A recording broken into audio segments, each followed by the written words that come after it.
You let one ant stand up to us, then they all might stand up. Those puny little ants outnumber us 100 to 1. And if they ever figure that out, there goes our way of life. It's not about food. It's about keeping those ants in line. That's why we're going back. Does anybody else want to stay? Let's ride!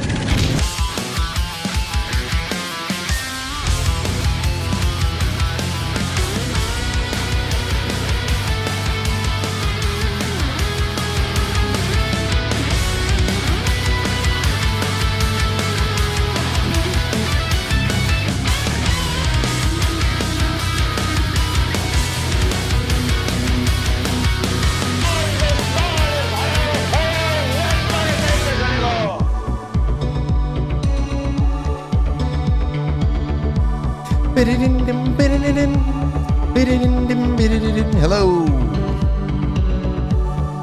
Hey everybody, it's a beautiful night on a beautiful day. June 9th, 6-9. All those dumb kids with their 6-7. I'm just like,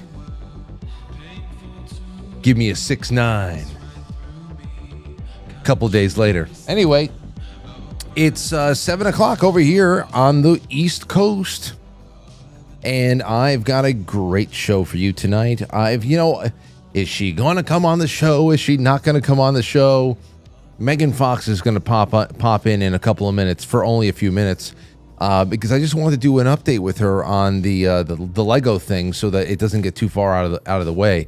There's been a pretty definitive, I would say not. It's not the end of it, but there is holding steady right in one point here, so I want to talk to her about that. But there's other things going on, and of course, the big thing tonight, after we get past the updates about Bricks and Minifigs and the Lego scandal, all that stuff, I want to segue, and I want Megan to help me segue into the dreamy part of this evening's program.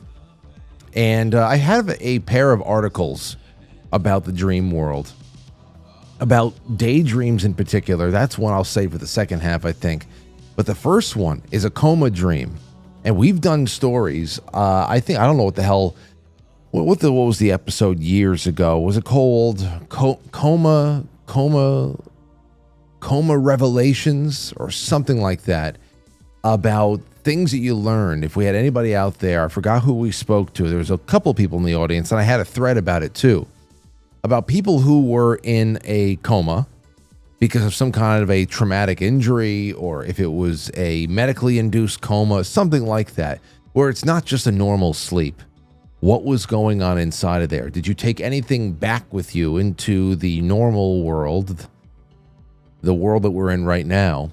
Did you bring anything back from the other side of the veil that proved to be revelatory in some way?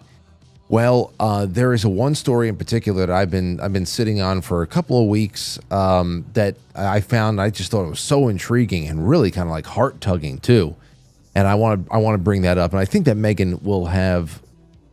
I think that she'll have a couple of really interesting. I don't know. I just feel like she'll have some good things to say about it. So we'll speak with her about that in a little bit. What else is going on around the world? Well, the Knicks lost last night. Now they're up 2-1. It's a whole new ball of wax. Even though I don't watch basketball, I don't care. And after I saw how some of the mobs outside of MSG in certain parts of the city were acting with each other and also hunting down San Antonio Spurs fans, both black and white, by the way. I really couldn't give two shits if the Knicks win. I really don't care. I think it was interesting. I like that kind of like buzzy energy and stuff, and it used to feel a lot more wholesome of a buzz back in the 90s. I know everything goes back to the 90s, right? Well, I mean, there is a BC and there is an AD. And in this respect, it almost feels like the BC is the AD and we're back to BC. It's like you think about BC and then Anno Domini, in the year of our Lord, You feel like there's a different kind of light that's shining on the world after year zero, you know? I feel like we've gone back into it. So maybe we should start using BC again. Maybe we should start using it. It's 2020. What would be year zero, though? The election of Barack Obama? That's what it feels like. Probably 9/11? Probably 9/11. That would be a big one right there. We could probably keep going back. What is it though? I don't know. We are in. It doesn't feel like B. It feels like BC. It does. For all those who were around long enough to actually know the original BC. But it really sucked that President Trump was making the Knicks miss all of those 3-pointers in the third quarter and the fourth quarter. Man, he went out of his way to make them just look like shit in the third and the fourth quarter. How could he do that? All that hard work, all room full of celebrities and politicians. The cope of some people who are just so overly obsessed. I thought it's just a whole bunch of bullshit. So that's all I have to say on that. So the Knicks lost last night, but game 4 is tomorrow. What else do we have? Well, we're going to talk about this on the flip side tonight because I really don't want this to dominate the 7 o'clock show. And if I can make some clips, if there's any clips to be made of this, I'll just do it on the flip side. But we have that the trial of the Carmelo Anthony kid who killed the football player Austin Metcalf about a year and a half ago or so. Where the hell? Give it back to me here. There we go. He is guilty of first-degree murder, which, of course, it's first-degree murder easily. I mean, everything that came out, we weren't covering it on this show, but everything that came out during that brief trial, you just know what the hell it's all about. You tell somebody, get the hell out of here, get out of our tent. You're asked 15 times. There's enough, somebody is armed with a knife that they usually don't carry around. They had the intent of using it. There's some kind of, listen, it's just sick. The response that you get from people is sick. We're going to talk about it after the fact. But, Carmelo Anthony sobs as he's convicted of murder for stabbing Austin Metcalf, and killer's angry supporters claim this whole thing has been, guess what? What do they claim it's been?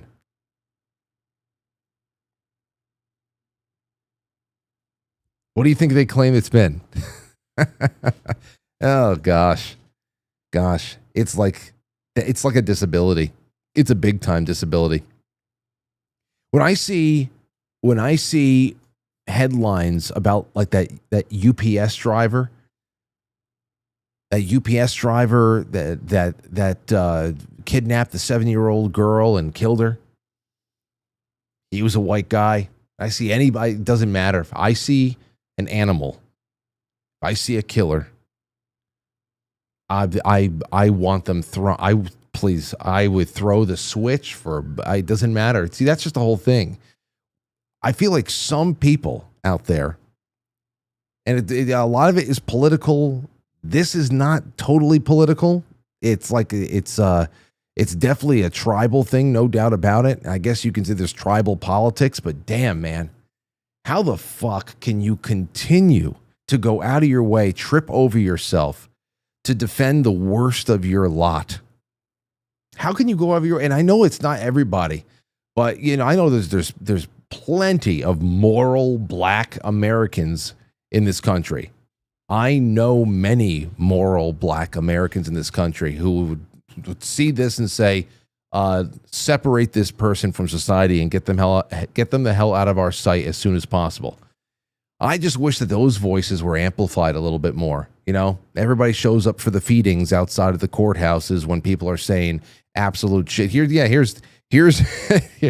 is. There you go. Judge as well in this case, that it you was tell not me a case about race, but you cannot deny that this is. It's actually quite. That's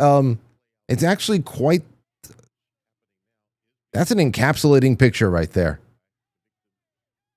One person completely unreasonable, and bouncing, and what the fuck is happening here?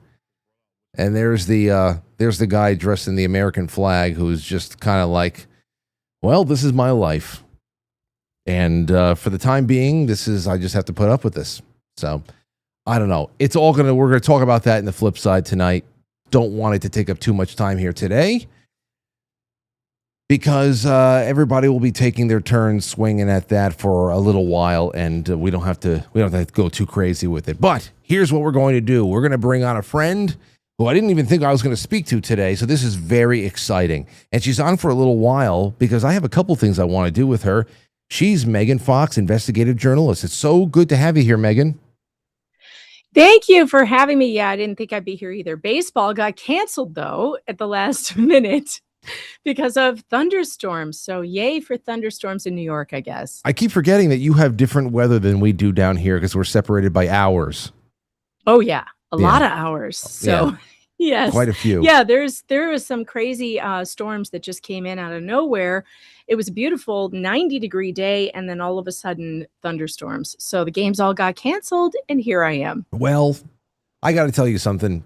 16 years coaching Little League, and then now 2 years coaching T-ball, which is just, I don't know. That's so cute. I don't know. It's just babysitting and making sure that they all run counterclockwise. And right. It's just that's all it is. But I'll tell you, sometimes there's nothing better than a rain out. You're like, yes. There's been Today was the day for it. I was not looking forward to heading back out in the 90-degree weather to sit outside and roast. Yeah. So. Yes, indeed. Yeah. Before we get into Bricks and Minifigs real quick, what's been on your radar for the last week? Oh, gosh. Well, I'm just dealing with this lawsuit that I'm involved in against an idiot, a vexatious litigant in Florida. It's starting to move now. So, when you're dealing with people who are former lawyers because they had to quit because the bar was going to, kick them out, it's a difficult process because they kind of know the system, but they abuse it and use it to hurt people. And so in this particular lawsuit against this lawyer, her name is, or ex-lawyer, Leslie Ferderigos, we've sued her, me and that umbrella guy, and Jeremy Hales have sued her for vexatious litigation because she filed 2 bogus lawsuits against us and then dropped them. And so that's starting to move now. So I've just been in that right now, just trying to get everything together that's happening. We have a status hearing coming up next week.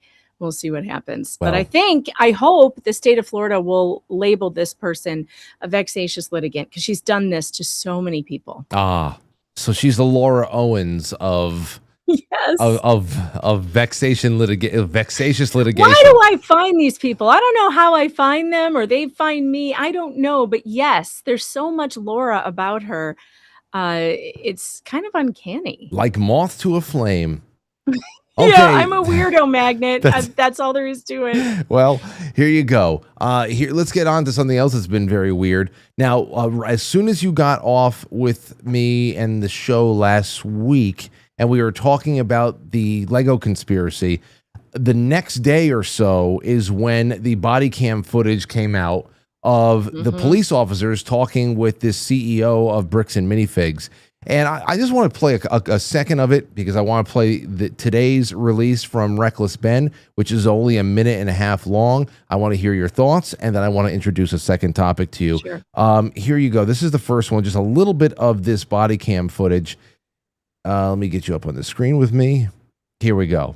So they're on the front. He's talking to the officer's talking to the guy. He's very adamant that he wants to serve you with papers. Okay. That's fake. That's illegal. You can't pretend to be a process server. So you can't. That's illegal. Why not? In the state of Utah, to be a process server, all you have to do is be over the age of 18 years old. You got to be not affiliated with the case, and you can't be an attorney. And this girl meets all 3. She is over 18 years old. I literally met her like 10 minutes before we showed up here, and she's not an attorney. So legally, in the state of Utah, this woman is a process server. And I already explained this to the police. So anyone can be a process server. You have to be 18 years old. So the whole thing here is he showed up to serve the CEO, and then the rest of the time it's very strange because the question I have is you have this guy, the CEO of the company, who's talking with the police as if they know each other, Megan. So I just wanted to know what you can tell us about this particular thing because.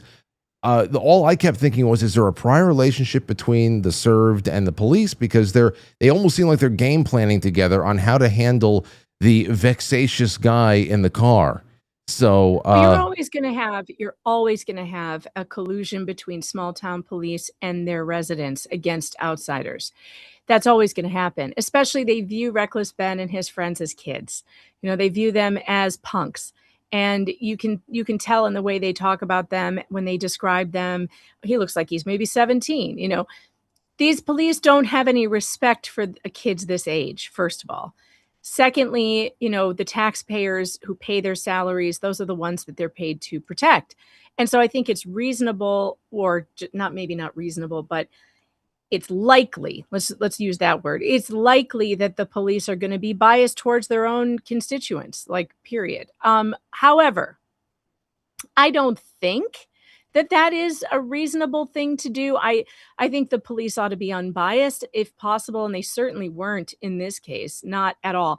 But I will say that Ben made a mistake here, and the mistake that he made, and there could be an explanation for it, the mistake that he made is that when you serve somebody, you usually hire a process server or you get the sheriff to do it, but you don't show up there personally. You don't show up to the guy's property personally. As he said, the law says you can't be a party to the case. That also kind of means you can't be sitting in the car filming the process server on, near his property either. Right. That's not something you should be doing. And because it escalates the situation. And that's why there are laws about it, right? That's why you're supposed to hire a third party, unaffiliated process server. So if I were giving him advice, I would have told him not to do that. I think that's a good way to get yourself slapped with trespass and or harassing claims, etc. Do I think that Ben was harassing this guy? No, I don't think it went beyond annoyance, frankly. And I think that it did not reach a criminal level. But I think it's more of a protest. On the other hand, Ben might be trying to illustrate the point that a person without means who can't pay thousands of dollars for a process server, because we did just see in the Hales case, for instance, that Jeremy Hales tried to serve several defendants multiple times who were evading service. It cost him at least $12,000, maybe more, and he didn't get two of them served. And the courts just continued to tell him, too bad, suck eggs, go, keep trying to serve them, even though they're evading service. Now, in Ben's case, now that the company has served him with a restraining order, which I'm assuming we're going to get to, should I wait for this part? You want me here? This is from earlier on today. Yeah. It's titled "My Final Message." So, and then you can fill in all the gaps here. It's only 1 minute and 42 seconds long. So, it already has 3 million views. Episode 3 is finally finished after crazy all-nighters and basically destroying my health. But I can't post it or I will go to jail. And not only that, I will also immediately lose my lawsuit of $300,000, and the GoFundMe we made for Brian will go straight to this mystery company that I am no longer allowed to talk about. They sent court papers to my email, which I guess a judge approved for them that this was a valid form of service. And so now that I'm officially served, I cannot even mention. First of all, I got to stop it right there. You can be served through email? You can. The court has discretion. It depends on what state you're in. There's different rules. This is the thing we were dealing with in the federal court in the Hales case. He tried desperately to get alternative service. They call it alternative service. There are several ways you can get alternative service. You can get it through email in some places. You can get it, and federal court does allow it sometimes, depending on if the defendant is avoiding service, evading it. It's possible you can get it that way. You can also get it through publication, right? So you have to take out an ad in the paper for a specific amount of time and let that run. And you can send it certain types of mail, right? You can send through the mail with signature required or whatever. And you can get alternative service. But here's the thing that I think this illustrates what I was getting at before. Here he's trying without a lawyer, right? Because this whole thing is based on Brian Mansell cannot afford a lawyer. He cannot afford to spend $500,000 to try and recover $200,000. No one can do this. It is stupid, and we shouldn't have to. So I think if I'm getting into Ben's head, I think he's doing it purposefully showing people how difficult it is to win in a system where you have to hire a lawyer. You must spend thousands and thousands of dollars, and the people who do, they win. They get the service. They get alternative service. They get the cops on their side. They get everything they want. Whereas a person who cannot afford a lawyer is going to get screwed every time. And I'm starting to think this is like a I don't know, like a performance art project, where he's shining a light through satire and this crazy case about what is happening to our justice system. Is there's only justice for the wealthy. There is no justice for all. You know, I think the most heartening thing about this is that I know that because of how much, you know, there are a lot of people who are in similar sticky situations who are getting screwed in one way or another that really deserve that kind of sanitizing light on whoever is doing them wrong, whether it's a private or a public entity. So you say, well, thank God that this guy Mansell, the owner of the collection, Mansell, is that his name again? Yeah, Mansell. Okay, well, thank God that he was able to get some attention, because he's probably going to get some of it back, if not all of it. People helping out, the GoFundMe, all that other stuff. But also, well, the GoFundMe's been taken down now. That's the newest thing. That's the newest thing. That's the newest thing Leo, that just happened. Then let's finish this, because he doesn't minute. even announce this yet, because it just happened. Oh, what you mean since the publication of this video? Since this came out, then the GoFundMe got, I don't know if it's been seized, but it is not available. By midday today, that happened. Mm-hmm. Okay, because this was this morning. It was posted. Here we go. Mention this company, or I will be in jail and everything. Normally, I would be like, screw the big guy telling me what to do. I'm gonna do what's morally right. But in this situation, if I do that, then all my friends get screwed with this lawsuit, and we lose all the GoFundMe money we raised, like, immediately. So I am no longer allowed to even mention this mystery company. My personal opinion is that this is unfair, because this order was put on me because this company was telling the court that I was making bomb threats. I was planning on murdering the manager and employees, which obviously I didn't do, and you can see that in the footage. The only problem is I was not given a chance to share my side. The court just heard their perspective, not mine. Mm-hmm. So because I wasn't able to share my side, I am now no longer allowed to talk about them, and it looks like this might be it. So they seized a GoFundMe that was put together to help make whole a private citizen who had a collection stolen by a big chain of I don't know, whatever. And when it was the public's money. The public came together to say, we don't care what you do, Bricks and Minifigs, we are going to support this family. Now, I don't have any information about who seized the funds, just that the GoFundMe itself has been taken down. I can imagine, though, that Bricks and Minifigs sent the same type of legal threat to GoFundMe that they sent to Patreon, and Patreon said, up yours, I saw sue that. us. I saw that. Okay. So Patreon, and they also sent one to YouTube. YouTube has said nothing, but YouTube has not taken down the videos. So that's kind of an up yours as well, if they haven't taken action. We all know how sensitive YouTube is, and if they haven't done anything, then they don't appear to want to. But GoFundMe did crumble. And by the way, those of you out there raising money, never, ever, ever use GoFundMe. They are the absolute worst. They will take your fundraiser down for any legal complaint. Always use Give, Send, Go.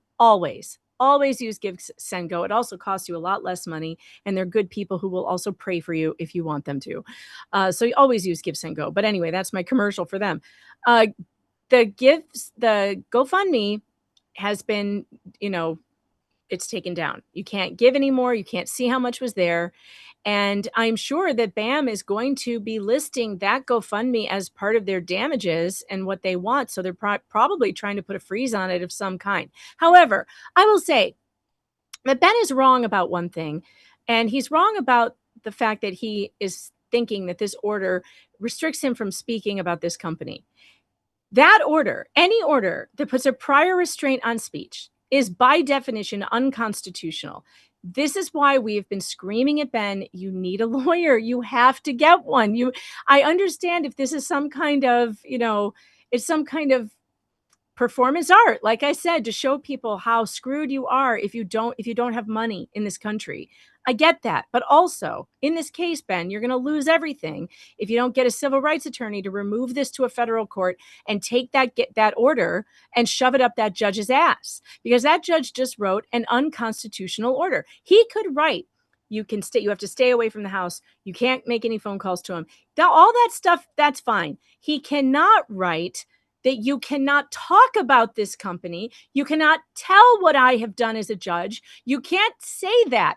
That's a prior restraint on speech. You can't do that in this country, and it's going to fail if he gets a lawyer. And if they challenge it, he has to appeal it. He can't just let it sit. How can you get in touch with him? I don't know. You got to do it somehow. I feel like he might have a plan, that he's trying to do something, and everybody's been telling him. I mean, he spoke with the civil rights attorney. I imagine the civil rights attorney told him what he needs to do. He's in touch with a lot of lawyers. I just don't think he's retained any of them, and I don't think he's taking their advice, because if he had, he probably wouldn't have made that video. But I don't know. I'm on the edge of my seat to see what the heck is going to happen next, because I don't know. But I'll tell you this: BAM taking down the GoFundMe and continuing their war against Reckless Ben and against the Mansell family is not going to work for them. I retweeted it out today saying, "Welcome to hell, BAM. This is it. You're not going to like it. You're not going to like what happens after this." Because people are going to support a company doing this to a private citizen, to somebody who tried to step up and help. No. You see, they would have been able to do it if they just screwed over the 50-something-year-old guy who was trying to get his father's collection sold so that they can just go there and pay some bills there. Who is the average 50-year-old American guy who's just trying to take care of his elderly father going to appeal to, that's going to be able to create this? What happened was they tapped into the one market you do not want to screw up, and that is the up and coming, the kids, the people who really care about this kind of stuff, people who are probably former customers, and that's it. And I also love future customers. My 11-year-old son knows about this. See, I mean that's it. It's over. If my 11-year-old gamer son knows about this, it is over for them. And Lego, by the way, it's time. Everybody out there, start tagging Lego Corporation, because their name is all over this. They're getting defamed by default by this company being in charge of their minifigs. And it's time for Lego to take over BAM, like do a corporate takeover or whatever they do, and shut this down, make it end, because Lego is going to now suffer. Because the next thing that's going to happen is me and a bunch of other people with a microphone are going to say, you know what? And I love Lego. I got them all over my desk. They're everywhere. I love them. I'll tell them right now, I won't buy another set, not another set, until you stop this. That's all I have to say about that. I'm with you. I just love, once again, I hope, as we said before, that this becomes one of those landmark cases that could really set the tone for new media from a very, very well-established journalistic standpoint going forward. But as you said, the one thing that the mainstream legacy media has in place, lock, stock, and barrel, for generations now, is they have a robust legal team, and they know all the tricks, and they know what to do. And we're out here swinging wildly in the dark. And you know what? Sometimes we hit the prize. But even when you do that, if you don't have any kind of understanding of the game and how it's played, it's not just about, hey, you have the First Amendment, you can do whatever. The cease and desists will start showing up in spades. So I hope... Like you, I'm on the edge of my seat, and I am looking forward to what this becomes as far as a precedent setter. So, all right. Me too. Now I have a little something else I want to change up, and I want to introduce to the audience tonight. I want to talk a little bit about dreams And I have something I want to do a little bit later on about daydreams, but this is something that first I'm building the whole thing on this foundation. This is from, let me see here. This was published on NDTV on May 14th of this year. And I've seen it elsewhere too. So I grabbed it on Instagram. I grabbed a whole bunch of other things here too. Let's look at this headline. A teen wakes up from a coma, believing she gave birth to triplets and asked to meet the babies. A woman, I know. I can't wait to hear what you have to say about this one. The woman revealed that she remembers having extreme, intense dreams and nightmares. Cecilia Verdier, she's from France, I believe. She is a teenage girl, opened her eyes after 3 weeks in a coma, and her first words weren't about her accident, her pain, or even her own name. The 19-year-old, who is from Lyon, France, asked for her 3 daughters, the Daily Mail reported. However, the issue is that she never had given birth. The triplets she remembered nursing, watching grow, and deeply caring for over 7 years. What she thought was 7 years, felt was 7 years, did not actually exist. Her condition left the medical staff at the hospital in shock. Verdier said had been in a coma following a serious accident. I think it was self-inflicted more. I looked into it, but still, it left her in grave condition. But as she regained consciousness, she immediately asked for her daughters by name.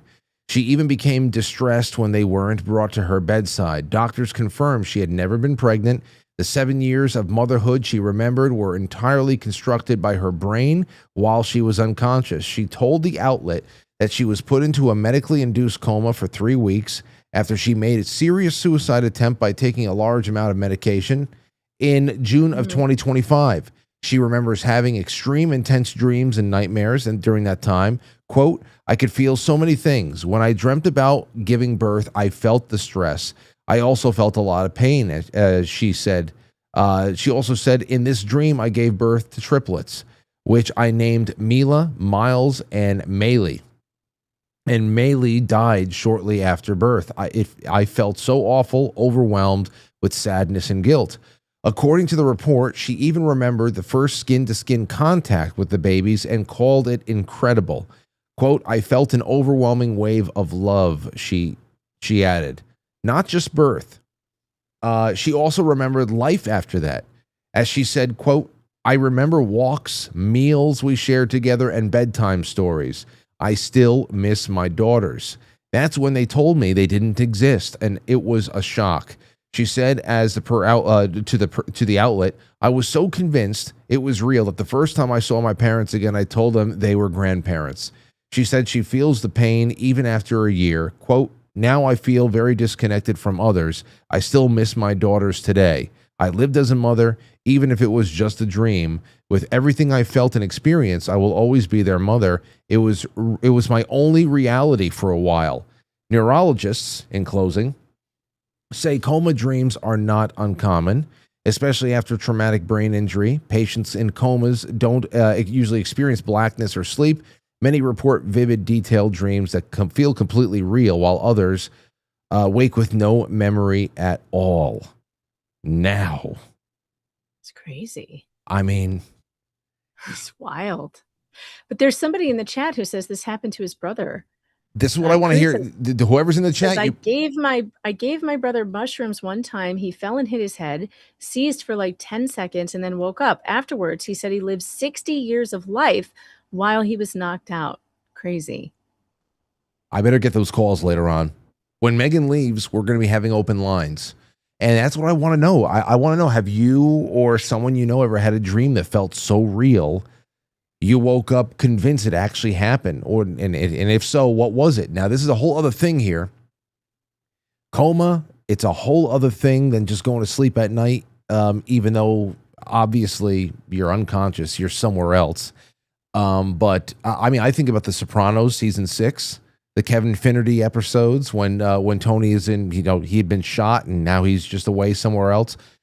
There's a lot of things I wonder about. I really do, about where they are. And I've got a list of comments over here just from people who were on the original post on Instagram that I saw. Any other thoughts you have though, Megan? Just go right ahead. I think the brain is a wild place, and I think it can do a lot of unbelievable things. And we haven't even tapped into what. They tell you you only use 10% of your brain, and I believe it. I mean, there are too many stories of people going through stuff like this. I mean, I have a family member who was accidentally poisoned by a substance, and it caused her to have, I guess you could call it like a psychotic break or something. But she truly believed that she had had a baby, and she was looking for her baby. And she was upset that the nurses wouldn't bring her the baby. So, and she totally believed it, but she was awake, so that can happen with substances, I do believe. I mean, I think substances can alter the brain. It's interesting that the chat is talking about mushrooms, things like that. These were the poisoning I'm talking about was with natural, it was actually essential oils, which can cause you to trip balls also. I think I think you access parts of your brain and some weird shit can happen. How would you, if you were in this situation, which God forbid, because as far as substances go, whether it's shrooms or anything else, I mean, obviously, she put herself into a life or death situation prior to. Then when she was receiving medical care, the coma itself was medically induced. So who knows what that... Who knows? Yeah, I mean, just that itself, there's a lot of chemicals and cocktails that are present in the system there. But if you were to wake up and have this kind of a recall and be searching for people who didn't exist that you just spent a portion of a lifetime with over the course of 3 weeks, how would you want the doctors to approach that? I mean, I wonder how the doctors would you just tear the Band-Aid slowly? None of it was real. Slowly ease you out of the delusion. I can't imagine that being an easy situation to be in. I can't either. I wonder how they did it, to tell you the truth. I wonder because that is not something you want to drop on somebody immediately if they're still in a state of delusion, right? You don't want them to be so shocked, but who knows? I have no idea. Every person is so unusual though, because each person is an individual. I have a daughter who dreams in Technicolor and remembers every single wild dream. I always tell her to write them down because she could turn them into movies because they're just insane. And I don't dream. I hardly ever dream. I think I can remember a couple when I was little. I have had very realistic dreams where I'm angry with my husband and then I'll wake up and be angry with him and he didn't do anything, like that. That's pretty common. I think people do that and it feels real. It feels like he did something. I don't remember what it was, but I know he did something because I'm very angry about it. But dreams are weird. They are. Where do we go? Where do we go when we knock out? We're just unconscious. Where do you go? Well, you know what? I saw somebody in the chat room say, or in the comments actually say, in some parallel world, a husband and 2 children lost their wife and mother. Especially when it comes to the story, scary. That she fully someone scary. Else. A lot of people are mimicking that to the tune of tens of thousands of likes. She fully has that family in another timeline. They're saying. And there's something about the timeline jumps that resonate with me because I swear to God, it's the Berenstain Bears. I don't care how many times you people say Berenstain Bears. That's not what it was. That's not how it was spelled. There were things that were different when we were kids that they're trying to gaslight us into believing that, didn't exist. So I don't know. Is it because some of us, they turned on CERN and time split? I don't know. I don't know either. Here's another question for you though, and for everybody at home too. These questions apply to you as well. Not only do I want your stories, but I just want your thoughts and feelings on things. How much of it really calls into question for me how much of our identity is tied to roles that we play. Some people they assume the role of parent, partner, whatever the hell it is, and that just becomes it until you lose it all. God forbid. Could you rebuild your sense of self if your strongest memories suddenly vanished? Think about that. Like, think about what you know about yourself, and what you know about yourself was built upon your experiences. How do you rebuild your sense of self if somebody or something wiped the slate clean? Hey, that's I don't know. It's really scary. I mean, these things happen with a hit to the head, right? Brain damage sometimes can cause complete amnesia. It happened to a neighbor of mine whose husband had some traumatic brain accident, and he became a different man. He was a completely different person, and one day he just walked away and was never heard from again and became like a drifter, which was so scary. He just became a completely different person. He left his little kids, he left his wife, and just walked away. And these things happen. The brain is such a strange, unmapped place. It's scary with all the, medical advancements we supposedly have. We still can't answer these basic questions about how we actually work. Mm-hmm. Yeah. I mean, first of all, aside from it being one of the famous, my most favorite premise for any Hallmark film, the amnesia stories. Those are some of my favorite ones. When somebody has amnesia, and the doctor takes them into their own home. Like, I'm going to treat this one at my house and let them get to know my daughter, And but aside from that, it is one of those things that's crazy. And but of course, this is the opposite of that, where somebody can go into the dream world and actually come to know themselves, gain as someone else, a completely different sense of self, and then they wake up. I wonder how she's doing in the aftermath. Like, how when you have a really vivid dream and you wake up and you remember it. It's happened to me a few times. And you can remember it in the moment, and it's very, very real. But as the day goes on, it fades, and the memory of it fades to the point where you can't even really touch it anymore. Like, it's out of your reach. I've had some of those where it almost feels like it's just disappearing right before you. And I wonder if she's experiencing that. I wonder if it's starting to become further and further away. I hope so, for her sake, because that's pretty intense. That's intense to believe you lived an entirely different life. I wonder if anybody's talked to her afterwards. I don't know. I would love to have this interview, though. But I would probably need a translator. She might be French, like French speaking. Yeah.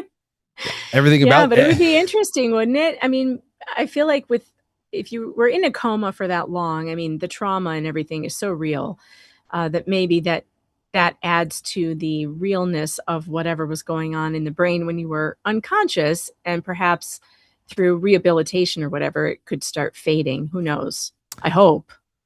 Yeah, absolutely. Well, I've got plenty more where this comes from this evening, and I want to let you go get ready for your 8 o'clock. Now that do you have an 8 o'clock? I do. Yep, we'll be on that Umbrella Guys channel. Okay. At 8 o'clock. So that Umbrella Guys channel, go and check out Megan Fox, either on the replay or whatever the hell else or something. And I can't wait to have you back, Megan. I'm so happy that we were actually able to snag a half hour together. Yeah, thank God for baseball cancellations, huh? It always comes when you need it the most. Trust me. Yeah. Okay. Yeah. Megan Fox, writer, all over the place. Find her on YouTube, Rumble. She's very, very active on Twitter as well. And and anywhere else that I missed, Megan? I don't think so. That's it. All right. Have a great night. Bye. Take Bye, care. chat. There you go, ladies and gentlemen.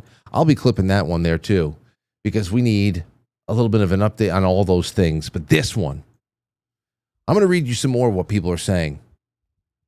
Okay, here's the first one. I had a beautiful little girl. I watched her grow from a baby to a toddler to a kid, finally a teenager. She was kind and bubbly like me. Her favorite color was pink. Her room was decorated with flowers. I gave her a hug, and then I woke up. I remember how I smiled and thought I should go check on my daughter. I sat up in bed, about to walk across the hall, when I realized it was a dream. Sadness swept over me. I ended up checking what would have been her room just to be sure. Nothing but the guest bed and white walls. I actually cried because it felt so real. How was it that I grieved a girl that never existed? In those few hours that I was asleep, I raised a daughter I never had, and it killed me. I mean, this is just so I don't know if we've actually ever touched on something like this over the years on this show. The lines are open, and I want to hear from you, because it doesn't have to be just about being the parent of a child that never existed. It could just be about, hey, listen, I went somewhere and I had something that was so real happen to me. And all of a sudden, it's like I can actually, it was a full-on sensory experience. And then suddenly it was gone. So call right now, give me a buzz. I'll just leave it on for the rest of the night because there's more in here that I'd like to do. Let's take a call from 719. Go ahead. You're on the air. Hi. I just wanted to share something that's been happening to me recently. I've always been a vivid dreamer since I was a little girl. 4 is the oldest I can remember my dreams. And I used to be able to control my dreams. But lately, I've been waking up around just before 4 in the morning from a dream. No big deal. When I go back to sleep for an hour and a half, I live like 2 or 3 days in that hour and a half. And this has been happening to me for the last 2 months. I'll live a whole 2 or 3 days, detailed activity in that hour and a half. Is it ever something where you pick up where you left off? Like, even if it's like another continuing. Yeah, like let's say you went to bed last night and you had 2 to 3 days of what could be an exciting or a pretty mundane existence in another place, doing things, errands, whatever. Do you go back to that very same place and just pick up where you left off, or is the premise ever change? I can do that with focus. I can carry a dream on for weeks, but lately it's not been that. It's just been random. Like I went to somebody's house to pick up something. I didn't know the people. I sat in their living room. I helped them carry groceries. Just mundane, but for like days, like a day and a half, 2 days, 3 days. Sometimes my dream will be so detailed, and then I wake up and it's only been an hour and a half in reality life. I think I don't know what that's all about. Well, I guess the last thing I would say, it's interesting nonetheless, because of course there's always that concept of, what does time mean where we are? Some people say that we can have 100 years spent in a parallel dimension and it's only like 10 minutes in another, or have some kind of an interstellar situation where you're living next to a black hole and a half hour is 40 years or something like that. Who the hell knows? But is there ever any intelligence, anything that you bring back that you've been able to apply to the awake world? Yeah, I can do that. If I'm trying to solve a problem and I focus on that before I sleep, I can find the answer in my dream. I've done that in real life. I have. But it takes focus. I have to focus on it. Well, I appreciate I think this. that we have dimensions. I wonder if I'm going to a different dimension. Well, if you ever are able to define that a little bit better, you let me know, because I wonder if you're going to the same place or if you're opening up new doors every time. This was a great first call. Oh, no, it's different. It's different every time. And sometimes I just put in the chat a while ago that sometimes in my dreams I'm me, but sometimes I'm not me. Like I don't look like me. It's not me, but it's like I'm walking around, I'm doing the things, but then if I look in a mirror in my dream, I'm not Kelly. I'm not me. Well, maybe you're not Earth Kelly. You see? There you go. That's the thing. Maybe you're not Earth. It could just be. You don't have to be. You think about that. You think about two sides to the same coin. Well, guess what? Both sides don't look the same. So it's That's true. Who the hell knows? Thank you so much for the Who call, knows? Kelly. Thank you. Have a good night. Okay. That was a great one. Let's take another call. 402. You're on the air. Go ahead. Hey Frank, how's it going? Oh, it's going well. Who's this? This is Cruz from the chat. Actually, Megan was touching on my comment a little bit. Oh, my brother. Great. It's okay. So now this is another example of a couple of minutes out equals an extended period of time somewhere else. That's just unequal. So tell me about this again. So we were in Colorado, and we happened to be there at the same time, and I was at a buddy's house, and he came over, and I gave him a couple grams of mushrooms, I think it was, and we were smoking at the time too. It was super hot. They were like hippie folks that we were staying at, so they didn't run the AC. They just had the windows open, and my brother's kind of a bigger guy. So he went upstairs to get a drink out of the fridge, and when he was standing there, their dog came around the corner and clipped his leg, and he fell backwards and bashed his head on the ground, and he started seizing, and I ran over and picked his head up, and it was maybe 10, 15 seconds that he was out cold, and he finally woke up, and he looked around confused, like he didn't know who we were. And I think he finally realized what was going on, and we picked him up and sat him in the chair, and he said, I just lived 60 years of life in this other realm, and he had a whole family and everything, but he looked super sad, like he didn't want to come back. Wow. And this was, I mean, obviously, who's still tripping balls though? No, he wasn't really tripping that hard. Like, it was only a couple grams of mushrooms. It wasn't that much. Okay, so then that's interesting, because you wonder, how did one assist the other? Like, if you got knocked out, obviously, if you lose consciousness, you must have been concussed. There's that. Absolutely. Okay. So he hit the reset button. He already had some kind of a psychedelic in him, and he went to some place and lived years, you say. Years within 60 seconds. years. 60 years in 10 seconds. Yeah, in about 10, 15 seconds.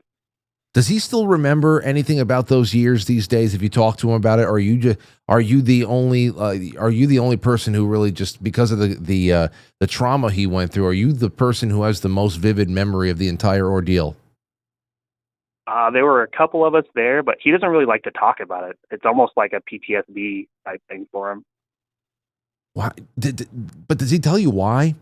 Like, I don't want to talk about it really, because over 60 years in a real person's life, a lot of things happen. You lose people you love. Ups and downs, everything. It could almost be like not wanting to talk about the combat that you served in or something like that. So, did he ever give you any kind of detail where you're just like, okay, I won't ask anymore? No, he would refuse to go into detail about it. He just said, I don't want to talk about it. I don't know what he saw or what life he lived or what. Damn, I'm so curious about that. I want to know. I know. I feel the same way. 60 years and 10 seconds. That's what about time dilation too, around black holes and stuff. I know. Well, that's what 41 years feels like. 10 seconds. So it's I'm 32. I'm almost there. Yeah, dude. Don't blink. Don't sneeze. Don't sneeze. You're going to be 42 next week. It's crazy. But thank you for this call, man. And please, anytime, stop in. I want to do more shows like this. Awesome. Oh, yeah. Appreciate it, Frank. All right. Take care. Be well. All right. Let's take another call. 970. You're on the air. Go ahead. This is Michelle. Michelle, welcome to the show. Go ahead. So you have the show going on about the comas? About the what? About daydreams, comas, and stuff. Yeah. And I was just with someone having 60 years and 10 seconds. Yes. And I had 63 years in a coma that was medically induced. So how long were you out? 2 weeks. 2 weeks, and you lived 60 years in 2 weeks. And how much of that do you recall? 63 years. 63 years. How much do you? And how old were you when you were medically induced into the coma? It was 2 years ago. Okay, so 63 years over the course of 2 weeks. And how much of those 63 years can you recall? I remember all of it. All of it. How do you not? Okay. Yeah. Oh, obviously, I guess it'd be easy not to not be able to get it mixed up with the life that you've already lived, because obviously it's going to be something that is familiar, but also very. Because I lived in a different state. Yeah. I lived, I grew old with my husband. We started a business. I remember everything. What do you remember about your husband? Are you married in the wake world? Yes, I was married to the exact same person. My husband, in my coma dream, he developed a product where, this is going to sound absolutely crazy. This is why I don't talk about it. but he created miniaturized little plants that produce the exact same amount that large plants would do. So he's able to fix hunger problems, and he just created that with bushes, and then it grew to like other types of plants. So your husband is your husband in did you ever, when you woke up, did you tell your husband about it, about what he's doing in another world? I actually woke up screaming, we have to file taxes. Because, the government still got to get paid. Well, if you go and you invent something that's world changing, you're going to have a lot of problems there. Taxes are going to be one of them. And then also, there's people out there that don't want you to change the world. You do know that. So these mini plants, they might be a problem for you on another level as well. But that's okay. So 63 years. You invent your husband. You're into business with your husband. Is very. What else can you tell us about those times? Were you living well? Were you well known for your inventions? What else? We started off really pretty much broke. I lived in another state. I lived in Wyoming. I remember the politics. The world felt more real than it did here. The skies were bluer. The sun actually felt warm. Not hot. I remember actually when we picked out the very first little berry plants and started propagating them, because we started with blackberries. Wow, that's something I also read a lot about, and that is people saying that the world felt super real, like it was so much more real. That's something that is mirrored a lot with near-death experiences as well. And out of body experiences, there's just that feeling that things are more real there than they ever were here in the rat race. And I wonder about that. It's also interesting to hear about you waking up essentially just talking about taxes all together, because there's always people that have their stories about what they woke up talking about. In mid-sentence, that it was just, I don't know. It's very, very fascinating. Anything else that is that you want to leave us with before we move on to the next call? This was fantastic. The really cool thing before I started that world was I went to a place that was full of love, and it was the most amazing place ever. And anybody else who's ever been in a coma, just don't be afraid to talk about it. Everybody wants to shut you down. Just go ahead, talk about it. Do you believe that you were in, where do you think you were? Do you think there was locality to it? Do you think that you were in what some would call, like an in-between between heaven and here? Or was it another dimension, another kind of Earth? What do you think? It wasn't. I think it was another kind of Earth, but I had to die first to get there. That's why I went to what we would call heaven. The love place is what I called it when I was waking up. Went through the love place and then went to this world and started fresh there. Well, thank you for the call. Very interesting. Thanks. Okay. Bye. Well, there. Let's keep going. Actually, hold on. The lines are open. Let's get a couple more callers in. We have a few that are waiting, but real quick, I wanted to just put a few more out there. I had a dream once, felt so real, woke up depressed. I'm getting these from the chat rooms, our chat rooms too. Let's see. Something similar happened to me in 2025. I have leukemia, so I had a tough time, and I legitimately died for around 7 minutes, and they somehow managed to revive me, but I was in a coma for around 2 weeks, and when I awoke, I vividly remembered, and still remember to this day very vividly, that I had been going to a digital design school in Charleston, South Carolina. I remember things I did for class, things I looked up on my phone while bored in class, and conversations I had with a good friend who also attended the same school. It looked and smelled like an old hospital. I remember it clearly. I woke in the ICU at MUSC in Charleston, South Carolina, and was convinced that I had some type of accident at school. In reality, well, this reality anyway, I died in the ER around 9 a.m. in my hometown of Dillon, South Carolina, but it took me forever to regain any memory of that.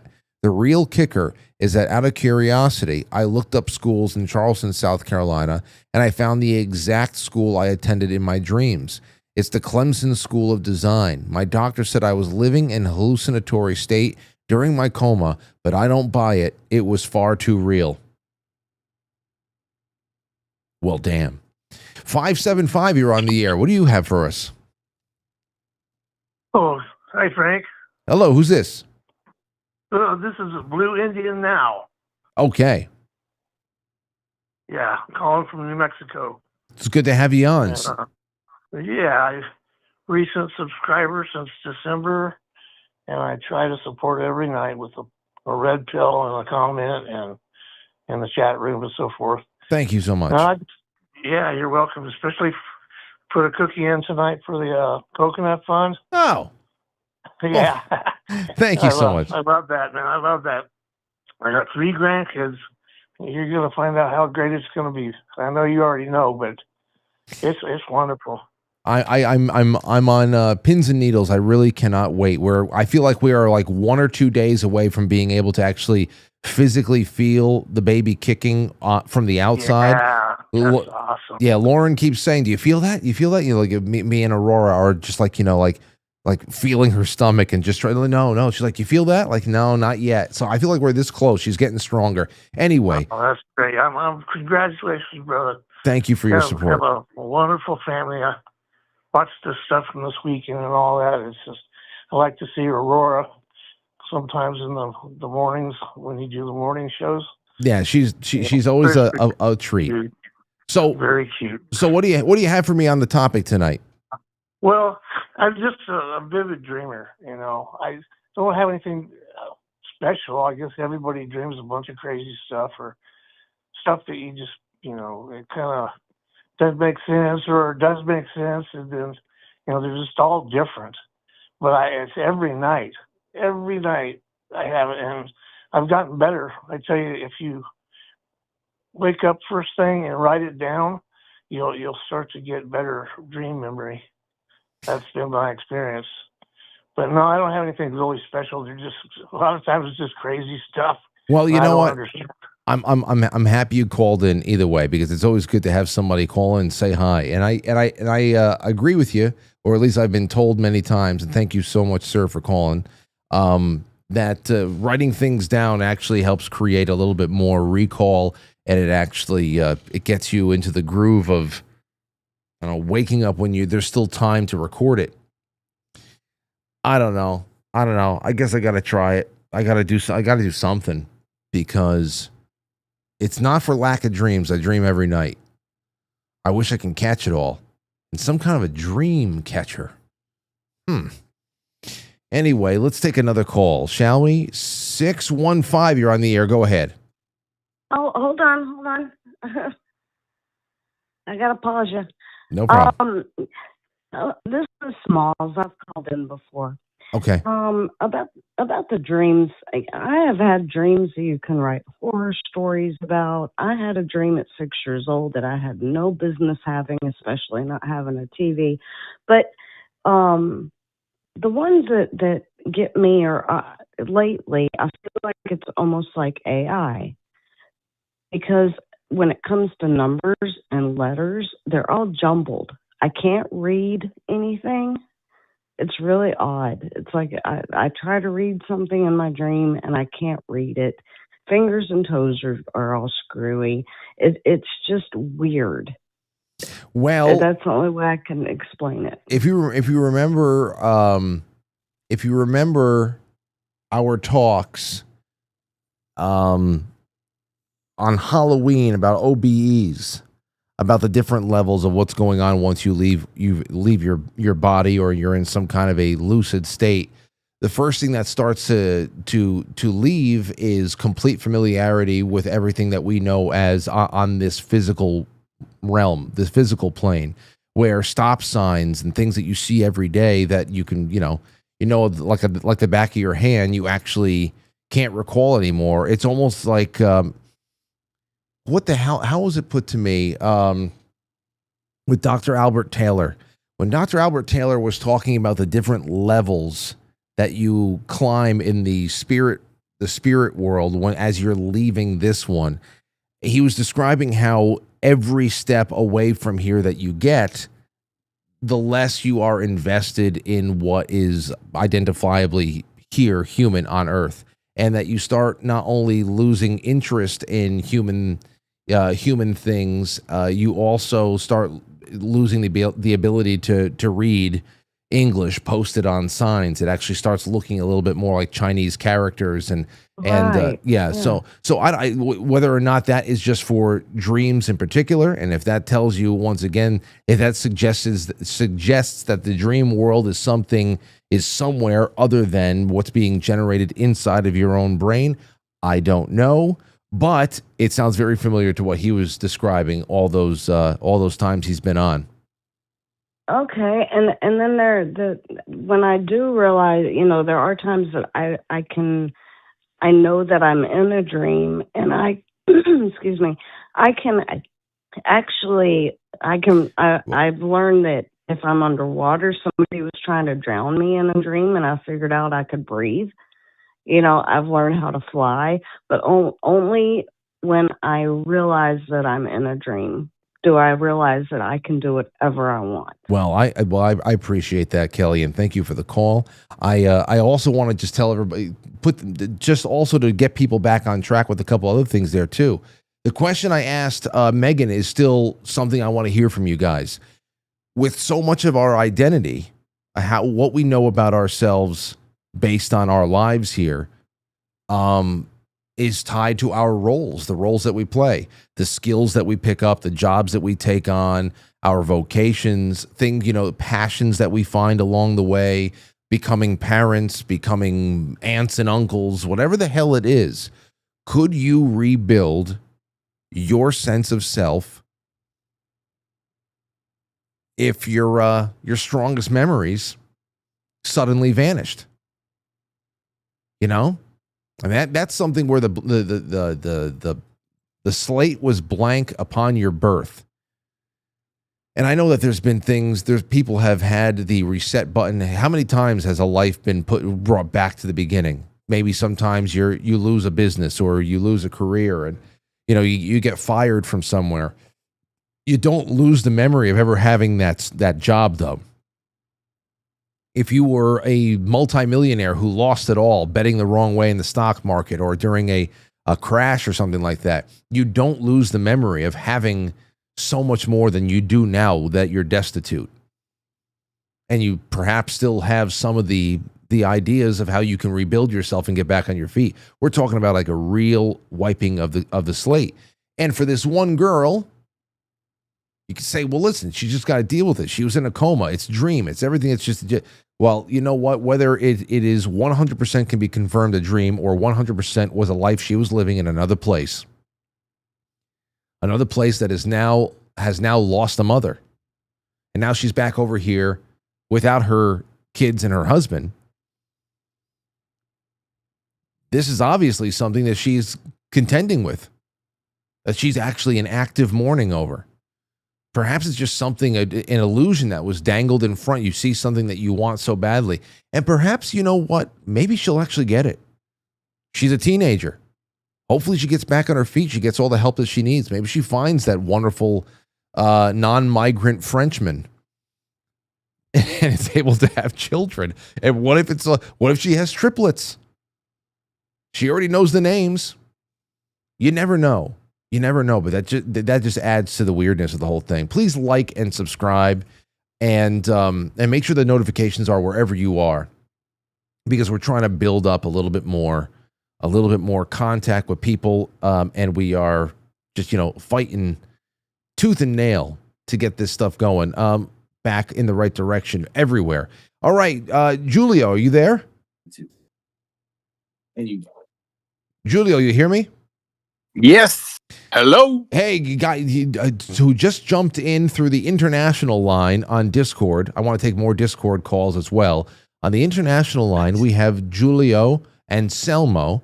He's our good friend from where is it again, Julio? It's South America. It's Argentina. I forget where it is. Yes, Bolivia. Right now, hot we're having a war against Evo Morales right now in crisis. Oh, well, listen, it won't be too hot in about 15 years because when the Earth changes on its axis, Bolivia is going to essentially be the South Pole. So it'll be very cool then. All right. So I got to ask you a question since you're here. Yes. This is what you do. You have a lot of patients and people that you work with, and reality is a big part of what you talk about.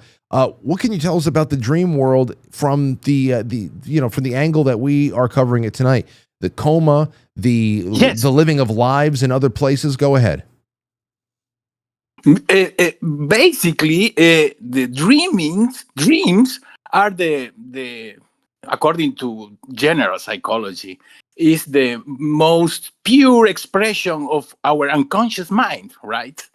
That's the general. But Freud also said are repressed desires. So that's mainly what dreams are. But they are mainly visual, right? So I called because I wanted to share with you. I share with you the long thread, but a paper that is called the defensive activation theory. Why dreams are mainly visual. And it's not so mystical, but I think it's important.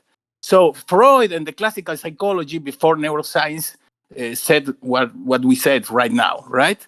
Then modern neuroscience replaced the idea of just unconscious mind to woo-woo with the theory of consolidation of memory.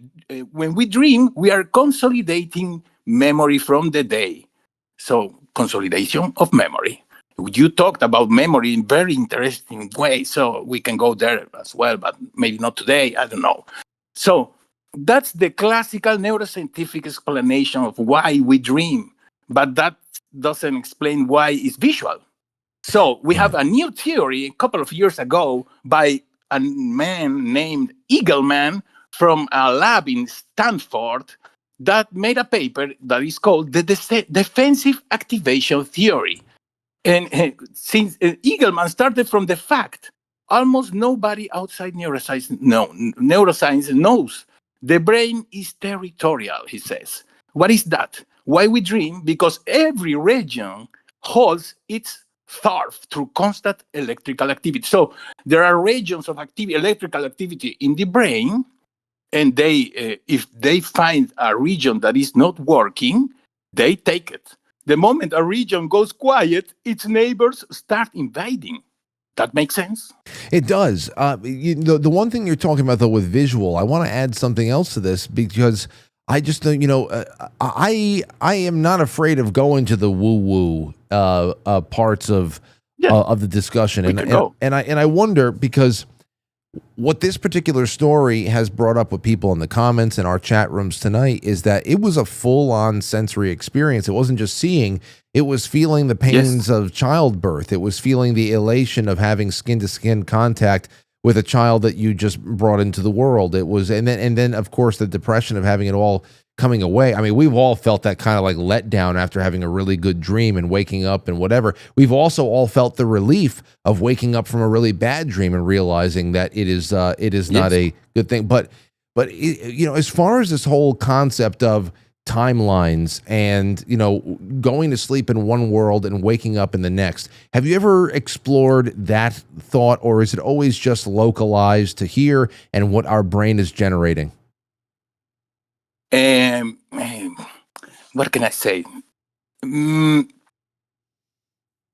I don't know. Dreaming or being in coma is essentially the need to maintain the activity of the brain so they don't lose function. But what the content is our unconscious. What is our unconscious? Our unconscious is our world of view, our desires, our fears, all of that is unconscious. Our world of view, our values, our beliefs, all of that is unconscious. It is the core part of our identity, you name it. I would say our personality, okay? So there's a sea of a lot of information. 95% of the brain activity is unconscious activity. We talked about that the last time. Do you remember that? Oh, yes. Yes. So it's a moment also that is the most plastic moment of the brain, the most soft and able to reconstruct its structure, if that makes sense. It does. It does. So you come from a little bit more of a practical standpoint, that especially in a suggestible state or almost like a vegetable state, when you are in a coma, that these lives that we live and the things that we do are more of the body doing whatever kind of maintenance, not to have the mind atrophy.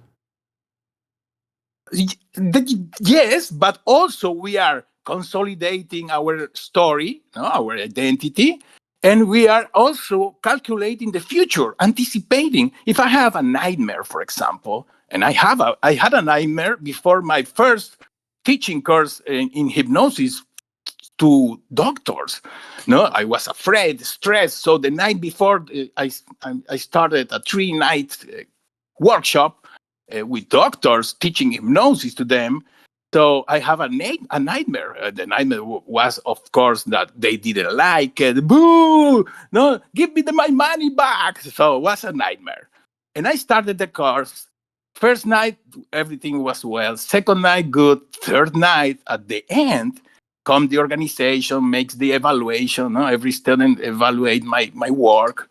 And there was an old woman doctor that says, I don't like your presentation. Your citations are wrong.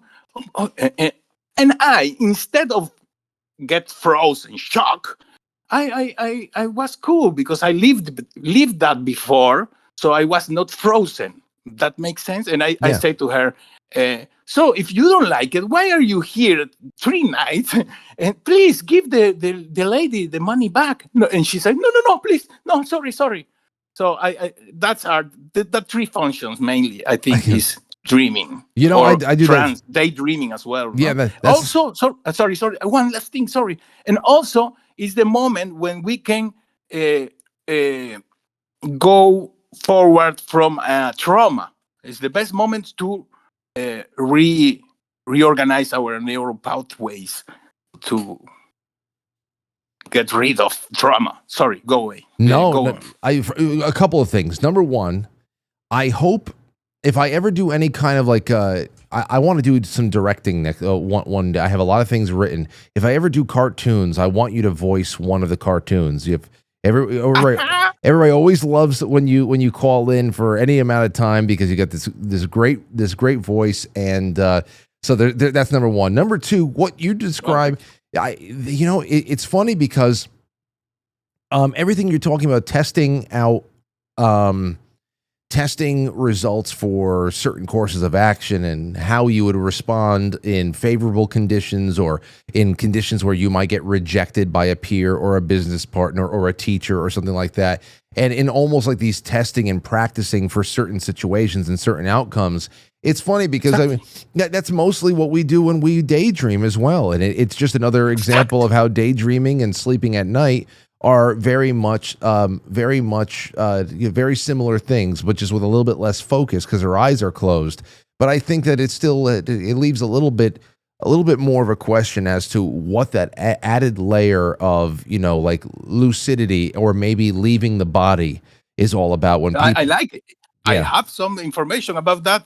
Did you hear about the microtubules we have in our neurons that are tiny microtubules of carbons that they vibrate and they are sensible to electromagnetic fields. And there's a theory for Nobel Prize winner that says that his theory of consciousness based on quantum activity of these microtubules that vibrates in 3 different bandwidths. So there's that, and there's the article I sent it to you the first time about the topological algebraic theory of the brain. They are scanning the brain, not 1 cubic millimeter of brain activity. And do you remember the article? I think I do. That was one of the first times you came on. Yes, that was why you invite me. Yeah, we didn't read it or we didn't publish. I have published in my X. So, but basically, is that they prove by digital way, scanning the brain, that the brain works in 11 dimensions. 11 dimensions. Topological, algebraic, mathematical way. Wow. Okay. So there's that.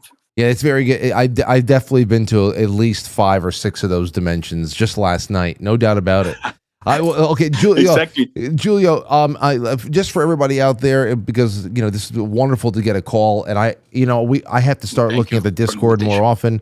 I got to get. I love that this came in on the international line. That's even better. But for people who don't remember, Julio, here he is right here. Julio Anselmo on Twitter. Clinical psychologist, Ericksonian hypnosis and systemic psychotherapy. He is a really great guy to talk to. He's been on a couple of times. So thank you so much for the call tonight. You can find the articles there, so enjoy. Is it? You know what? Do something, because some people are going to go out there and find you. Make sure that you retweet the articles or pin them to the top of your feed so people can come find you. Yes. Fantastic. Thank you very much. All right. Frank. Thank you, Julia. I'll talk to you soon. Do the cartoon voices. I like it. No, yeah, there you go. It's like, the cartoon voices. I love it. Thank you, brother. All right, have a good one. Be well. Nice. You know what it is? And it wouldn't be a villain voice either. It's not a villain. It might be some kind of a, I don't know, he's got to be magical. Some kind of a sage character or something like that, a mage. Somebody goes to, almost like a Merlin. Like you have to go to the tower or something like that, and he's always just, working on something. And he's very eccentric, where he doesn't actually ever really look at you. Every once in a while, he'll take a moment to look at you and to say something. And then everything else that he answers you and any kind of wisdom he imparts on you, it's usually while he's just furiously looking through books and, pouring concoctions into beakers and all that stuff, and blah, blah, blah. He has a pet raven. that's the kind of character I see. A whimsical forest wizard, says Cruz. Yes, absolutely. He needs some kind of a pet raven or something. Maybe it's a raven with like the one eye is one color, the other eye is another color. I don't know. I just don't know. Here, and I got something else for you too. Just to make sure that we can get through a few more of these. Let me see, and then I'll get to your super chats. Which, by the way, I was just rubbing these coins together on Thursday night and giving away an ounce of copper, which is also suppressed. An ounce of silver, which is also suppressed and waiting for its true day in the sun. We got the shave butter and the beard oil. This is from our friends Jen and Dean out there of tallow10skincare.com. They are from the audience. They are of you. And they sent this out because they wanted to throw something into the super chat raffle just in time for somebody to hopefully get this before Father's Day. So I'm going to be also adding another tube of yescacao.com wild balls, which just go to yes. I mean, come on. These are the best. Munch on these constantly. In fact, this particular tube only has 4 wild balls left because I've been eating them. This is the demo tube. I've got full ones over there. Anyhow, all your super chats go toward this. So let's just check it out. Jay Britt's awesome topic tonight. I dream most nights, but I forget most moments after waking up. I've had 3 dreams that were so real I had to walk around and look around the window to assure myself it was a dream. To this day, I can recall many details of those 3 dreams. Yeah, those are the ones that stick with you. I have quite a few. Let me see here. ST says Keto Brains helps. What does it help with? It helps with everything. I don't know what that means, but Keto Brains helps with everything. And definitely when I'm taking it a lot, which means twice a day, a heaping spoonful or something like that. Sleep is just better. The brain is healthier, guys. The brain is healthier. There's a reason why I give so much of this stuff away. I like it. I always share what I like with you guys. I share what works for me. That's why I share my friends with you, my family with you. All that stuff works for me too, for the most part. And this is something else. So yeah, thank you for the setup there, ST. KetoBrains.com, promo code June. You get 15% off. Then you get into a massive raffle for the end of the month. But please check it out. If you want some samples, you just ask me. I'll hook you up with it. But it's nutrition for your brain, your body. It elevates everything. It's not gas station 5-hour energy. And the brain benefits in the wake world and the sleep world. Let's see here. ST also says chemo had dose dense ACTH affects your brain. My brain was the best part of me. It's hard when you know your brain has taken a hit. I know I've heard that from people quite a bit about just feeling like they are less than they have been. Well, you know what? There's always things that you can do. Always things that you can do. And never give up on yourself. And if you ever have questions, I'm always looking for new topics we'll bring up on the show, especially when it comes to the brain. It's very interesting. And thank you for sharing, ST. Drod8715, very generous of you, says, smoking an acid cigar tonight with my 3 fingers of Jameson. Support your favorite media, Franklies. Wow, Drod, D-Rod. That sounds incredible. An acid cigar. I over the weekend I got a couple of blondies. You guys might have saw that on the Sunday stream that I did. I had a mini acid blondie. Not that kind of acid. It's a Drew Estate cigar, but I like quite a few things from that line, from the acid line. If I can't find something that is hand rolled around here, which I'll probably be able to pick some stuff up from the boardwalk soon, because there is a local guy that sets up his tent right there on the boardwalk at Playland now on the weekends, and I should be able to stock up there. But I saw that there was a cold. I don't know. I don't want to talk about too much cigars right now. But thank you for that, D-Rod. Wonderful. Joe Martinez, thank you. And thank you for everybody who has subscribed and put your notification bell on. And please go and enjoy some Keto Brains. Let's see what people are doing over here on Rumble. They're having a good time. They're talking. Make sure that you're liking, you're commenting. That's a big thing. And here we go. Here we go. Over to this next one. Take a listen to this. Futurism. Psychiatrists investigating people who get trapped inside of vivid daydreams. Daydreams now. Okay?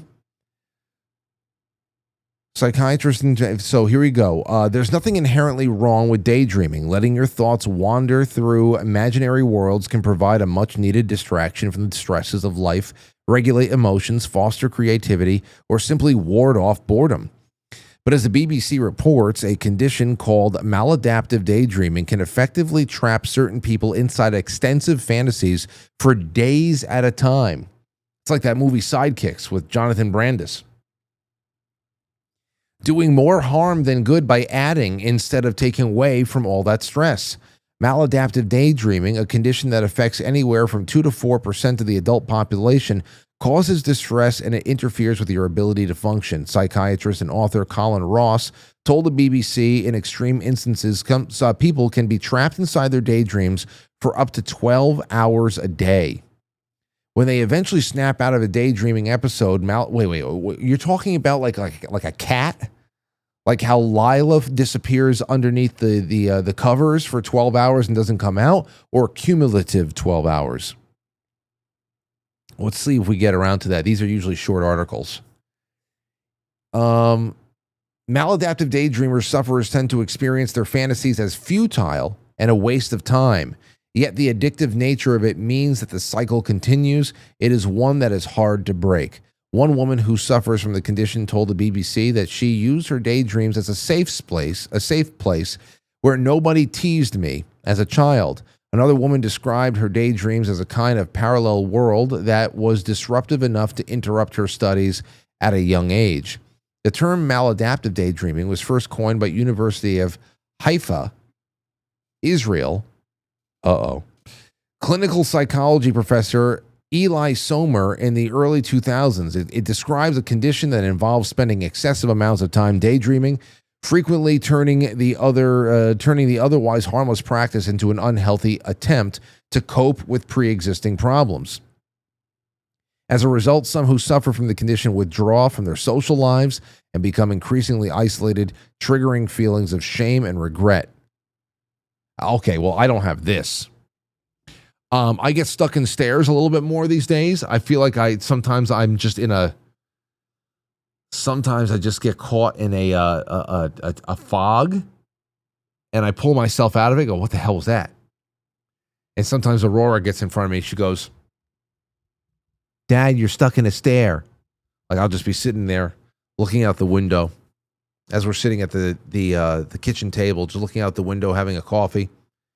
I guess that's not that bad. Getting stuck in a stare like that. But that's like that's a contemplating face. You're thinking about something. We all know what the stuck in a stare face is. And then all of a sudden you blink out of it. The stuck in a stare face is not like you're not thinking about, you're not solving any problems. You look like a fucking idiot. You know what I mean? You're not solving any problem. Everybody around you knows that you're not calculating something important. You just look like a fucking moron.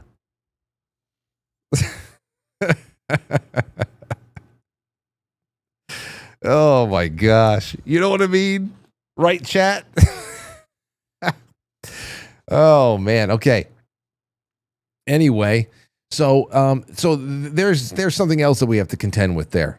I never even knew about this. Scientists have found intriguing links between maladaptive daydreaming and those suffering from developmental trauma or diagnosed as being autism spectrum. Some researchers have also found links to similar compulsive disorders like OCD and ADHD. But yeah, there's another dream world while you're awake, 12 hours a day. Let's take another call. 817, you're on the air. Who's this? What's up, Frank? This is Cloud9. Oh, Cloud9, how are you? Hey, let me ask you something. After a long daydreaming episode, do you ever feel refreshed or more like it was a waste of time, as described by this article? It depends. I would say for most of my life, I would have said that I wasn't refreshed. But in recent years, I would say. And I think part of that is basically coming down to a couple of key factors that have changed within my life. Number one, I have started adapting into my lifestyle, taking non-hallucinogenic mushrooms, of course, like reishi, changa, turkey tail, lion's mane, but I still would like to get on to the keto brains. I'll definitely try to email you about that. Just email me. Don't try. Email me. I'll send you that. I'll send you the bone broth. You should have both. All right. We'll see. Okay. We'll see, Frank. You got a pretty high standard. We'll see. But nonetheless, I started adapting or started incorporating a lot of these mushrooms and just like general brain health supplements into my lifestyle. And I've noticed significant improvements, not just with memory recall, but also a side effect of that has also been just like vivid imagination, for lack of a better term. I would say vivid manifestation, quite frankly, no pun intended, that whenever you're focusing on something and you're just kind of hyper-focused, you honestly can see the outcome already. And I think a part of that is just due to the fact that when you start taking these mushrooms and you start taking all of these supplements that are supposedly supposed to be good for the brain and expanding neural networks, you're basically expanding your computer expository in your brain, right? All different types of coding, all different types of languages come to you quicker. And I think a part of that has been with me recalling my dreams. So now, whenever I'm dreaming, I can recall much quicker, much easier, the vivid experience. Like, I don't know if you've had this dream before where you can recall something happening to you and you could physically feel it. Yeah. Like if you get hit, if you get kissed, if you stab your toe into a wall or something like that, like you can feel that pain and your brain tells you that it's real. But then when you wake up and you you're shocked to see that there's no redness or there's no soreness around the area. You get confused. And so I've heard of the reincarnation idea that a lot of Hindus and Buddhists kind of believe that your dreams are basically a past life version of you. I would say that it could potentially be a memory, or rather a alternate memory from a parallel universe, kind of what I guess the article was getting into a little bit, which was that your alternate universe self is doing something that you would do there, but for whatever reason, you're living this stuck life where you're not achieving that much, and you're basically just living and, you know, doing what you can to make ends meet without actually providing any substance value. So I would say kind of gets into all of those dimensions. I know your caller earlier just said 11 dimensions to the brain, or 11 dimensions in reality. I'm just like, holy shit, I didn't realize it was that much. You know what you bring? And here I thought, yeah, go ahead. No, here you thought, go ahead, finish that. Yeah, I was just going to say, and here I thought that we were only using 10% of our brain, and, you know, we're actually using a lot more than that, because there was this movie that came out years ago. I think it was called Lucy, with Scarlett Johansson, where they're trying to unlock the full potential of the human brain. And I think they implanted a chip inside her head, which made her utilize her brain, and she was able to get like telekinesis and all this crazy shit that was going on. Well, you know, here's what I would say is this. First of all, with the 10%, I'm even the type that has said that over the years. Well, you know, it's incredible. You know, we only use 10% of our brain, or 17% of our brain, or right. whatever the hell it is. You know, whatever percentage somebody settles on, the whole idea there is that if we were able to unlock 100% of our brain, you know, what would we be? Would we be telekinetic or something like that?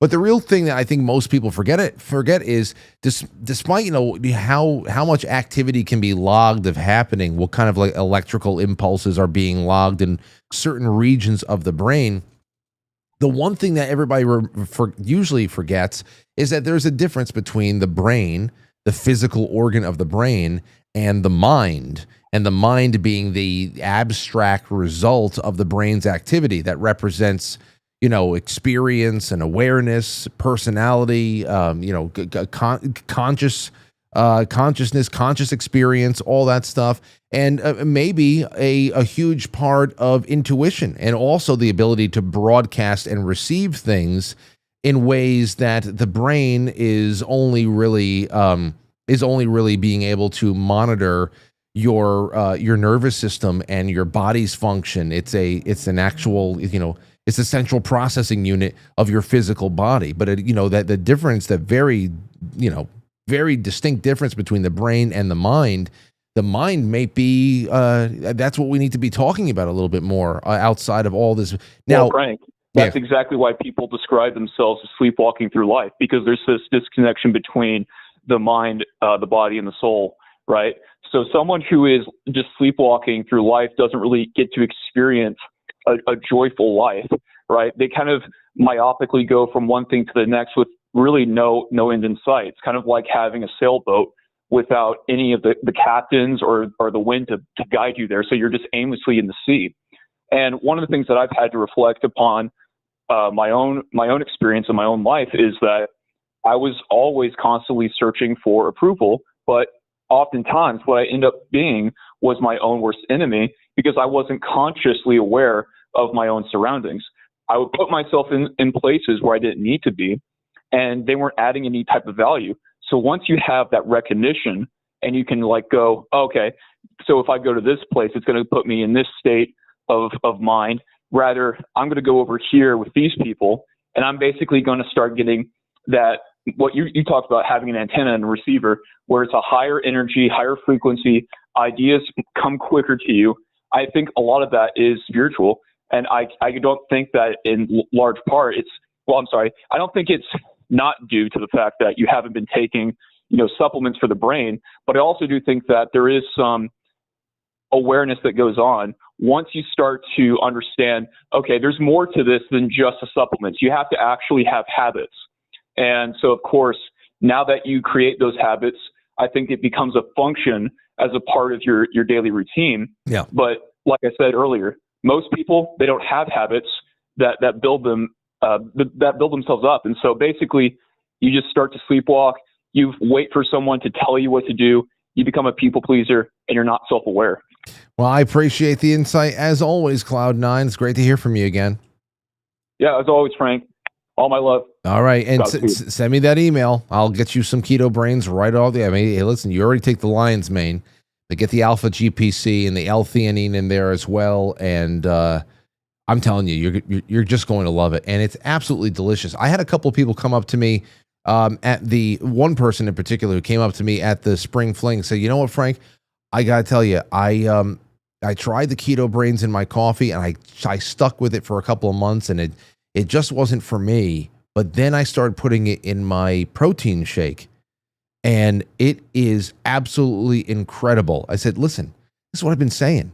This is a nutrition supplement. This is an incredible nootropic stack that Molly created. Wherever some people some people put it in their coffee like, okay, this is next level. I love it. This is the way I prefer it now." Or at least 1 cup of coffee a day has the keto brains in it. Then I'll go back to black the rest of the day, whatever. Just get it in something. Lauren never liked it in her coffee. She puts it in her yogurt.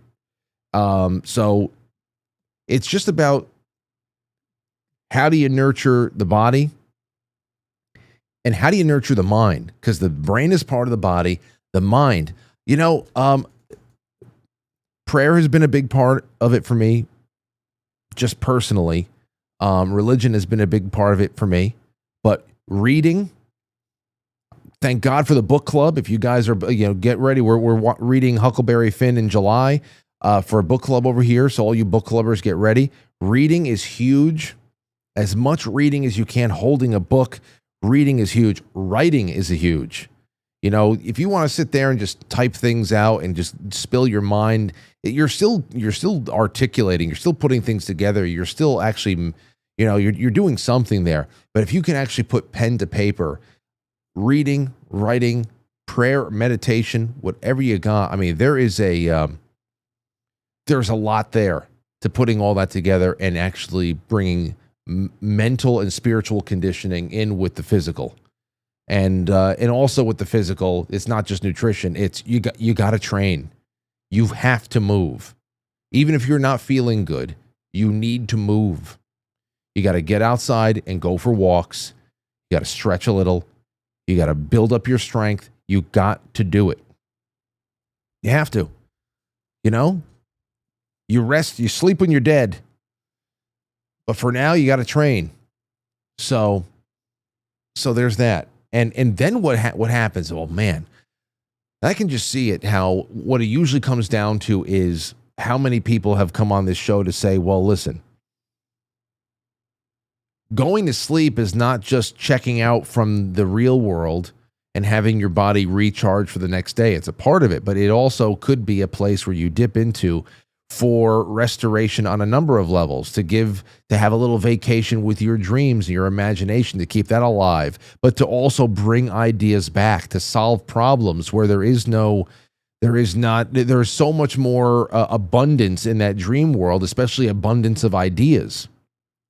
And I know you also bring your stresses into the dream world, which then maybe close up the channels to grab those ideas, because instead you're running from monsters there, just like you're running from monsters in real life. I know that happens too, but again, the more familiar you become with yourself, and the more familiar we become with ourselves, and just in general, I guess that's you can hedge against those backwards ass results. So yeah, let's take another call. 914-200-0269. Oh, the call just bounced away. Well, they're going to be back in a second. Let's take a break then. Here we go.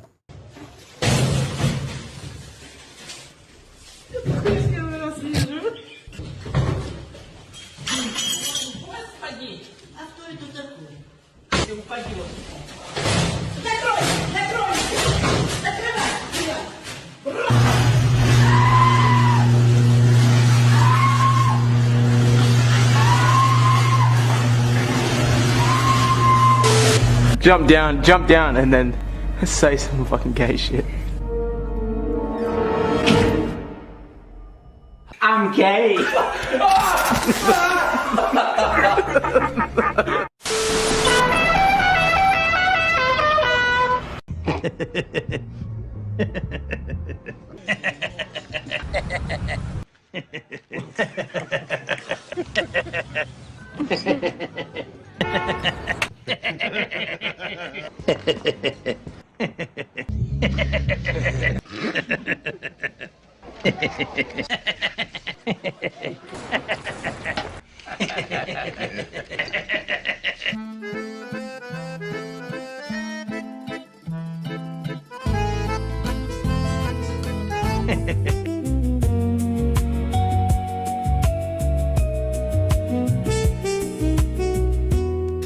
When I saw the video of that drunk electrician and him screaming at the end.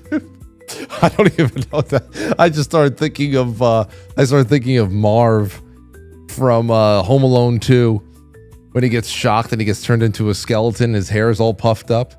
That's all I kept thinking about. That made my day. I said, "Oh, this is a perfect." I have to start doing these a little bit more often anyway. I miss all the commercials. We're going back to the old ways in a lot of things. The ways that it felt best. Oh, by the way, just to say, as of 9 o'clock this morning, the 55% off Patreon sale that I put out there, that's over. I love that tool, and I want to give so much more away. So I'll be doing that again sometime soon, probably for 4th of July. But there is, as you know, wherever you want to sponsor this show, if you love this show, wherever you want, quitefrankly.tv/sponsor, the sponsor up there. You can go right through the website, wherever the hell else. But specifically on Patreon, I would love to sell out some, and I was looking out, I'll sell out some of those specialty tiers that go above and beyond all the universal stuff that we all do together, like the film club, the book club, and all that stuff. And I was looking at one tier that I realized I haven't gotten any traction from in so long, and I used to love it so much. And I reached out to like the 3 people who were still in there, and that is the Station ID tier. There's like 14 slots left on Patreon and about 17 slots left on Subscribestar. This is where you come in at and you create a station ID for, quite frankly, hey, this is so-and-so, and you're watching Quite Frankly. Now, skiggly-doo and take off your pants, or whatever the hell you want to do, wherever you want to do it. I give you all the instructions and whatever. I would love to get you guys in on that again. And anybody who's in on that level that I already emailed you, I want to get some fresh IDs, and I want to start playing these IDs heavily again. They were my favorite thing, to get the audience members up there on screen during the shows and have them in rotation during the week. So please, I don't know what the hell I'm thinking here. I saw this, I said, oh, this used to be the best. So I don't know if people are sleeping, but I fell asleep. And I want to make sure that is robust again. All right, it's 8:47. Let's see what we have in the super chats. You guys can call me in, call up, and we still have some time together. And then we're going to go over into the other side. We have Daydreams, and we also have Coma Dreams. What do you want to comment on? 914-200-0269. Blue NDN Now says, a cookie for the coconut fun. Thank you, Blue. Truthful Mama says, happy Tuesday. Dewdrop 866 says, woohoo, not spinning. Snuck in some time on my break. Enjoyed the show. Put me in for this week's drawing. Oh, you're in. Silly Boar, thank you. Safety Net, thank you. Corey, Diane V, Scott 17 says, 2 Corinthians 9:7. Let each man do according as he hath purposed in his heart, not grudgingly or of necessity, for God loveth a cheerful giver. Corey says, I have dreams of silver. Well, good. Then Icebox came in and says, support Frank and the Franciscan family, and dropped an EMP, which obliterates the nightly goal over there just in and of itself. So this show is sponsored in part by Icebox and everybody else. Thank you, Amethyst Cat, as well. Let's take a call from Deborah. Go ahead. Oh, you say Deborah? Oh, I'm sorry. I'm sorry. It was just a name. You know what? All night I've been just throwing area codes out there, and the first time I go with the name that pops up, I get it wrong. So go ahead. No worries. Well, I've been watching that Bricks and Minifigs situation. That's pretty crazy. Yeah, it is, isn't it? My blood's boiling. I'm kind of pissed at times. It's just crazy. It's like just a epitome of a David versus Goliath situation. Yeah. And I hope the internet keep their eyes around him. Well, the real thing here is, and like I said, if there's anything that's good, it sucks that you're happy for one guy having the cavalry get called in and making his situation, which people must be in that guy's, the one with the father in the collection of the Star Wars Legos. God knows how many people like that are around the country who are just getting the screws put to them, and they have nobody to talk to except their close friends and family, and no real way of bringing people to court and adjudicating something like that. And then you got this guy. I wish that there was more way to spread out the love and expose people, because that's the one thing that is great about this. Yeah, it's David and Goliath. Yeah, there's no way that they can go up against the Bricks and Minifigs corporation without getting bankrupted. And there's no reason, like Megan said, to spend $500,000 to reclaim and recoup money for a collection that was $200,000. But at the same time, I mean, this has been just the exposure alone, hopefully scares future instances into settling this quickly and humanely, because I don't know how there is not going to be lasting damage done to this brand with up and coming generations of consumers who are seeing this more than the older generations are, and it's incredible damage that you just, and it's all organic. So I like that. Yeah, agreed. Yeah, one of my buddies recently goes, man, I just want him to just settle, get it over with. And at this point, I'm going, man, screw that. I kind of want Bricks and Minifigs to burn. Yeah, man.